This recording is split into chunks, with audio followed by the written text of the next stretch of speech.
So ngayon guys, ituturo ko sa inyo ang step-by-step process kung paano tanggalin ang watermarks sa mga TikTok videos nyo. Kung interesado ka, keep on watching this video. So ano ba ang watermarks? So kung napapansin nyo dyan sa pisngi ko, yung may nakalagay na TikTok tapos pangalan ko, yan yung watermarks. At hindi kasi yan sinusupport ni Meta or ni Facebook, kaya yan ang kailangan nating tanggalin para yung mga Facebook Reels natin ay magkaroon ng malaking tsansa na ma-promote ni Meta at syempre mabayaran tayo, di ba? Ang una nating gawin ay punta tayo sa TikTok app natin. At pindutin natin yung profile dyan sa bottom right corner. Yan may arrow. Pagkatapos nyan, pili ka ng videos mo na tatanggalan mo ng watermarks. So ayan. At ang napili ko ay ang videong ito. Tapos, pindutin mo yung 3 dots dyan sa right corner. Yan. Tapos, i-route ka dyan sa copy link.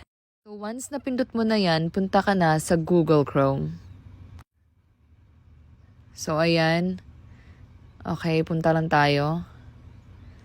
Tapos, sa search bar, type natin Snaptic. Yan, lalabas yung unang app dyan at pindutin nyo na lang. At dito sa URL bar na to, dito mo ipipaste yung link. So, ayan. Tapos, pindutin mo yung download. So, ayan, magda-download yan siya.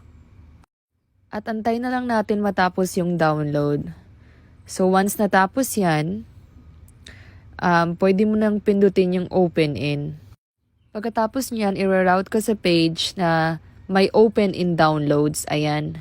Tapos pagkapindot mo ng open in downloads, ay i-route ka niya dun sa video mo na nawala na yung watermarks.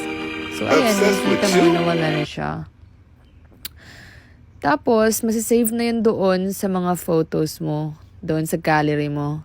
So to verify that, punta ka doon sa gallery mo. Ayan. And then, ayan na!